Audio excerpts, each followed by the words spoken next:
Na huku zoezi la usajili wa wapiga kura wapya likiendelea kote nchini,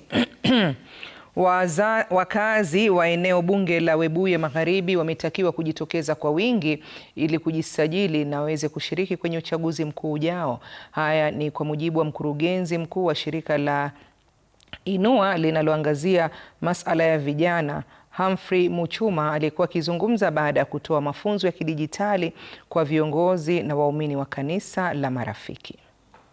Vijana wajitokeze kwa wingi, na sio vijana tu, hata kama kuna wazee ambao wamama hawajachukua vitambulisho, hata kama ni vitambulisho na hizo kura waweze kuzichukua.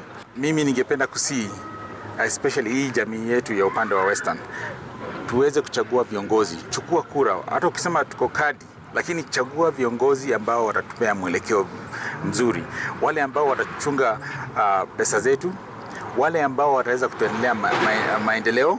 Usichague mtu ambaye anatembea peke yake, pia chagua yule mtu ambaye ako na mpangilio.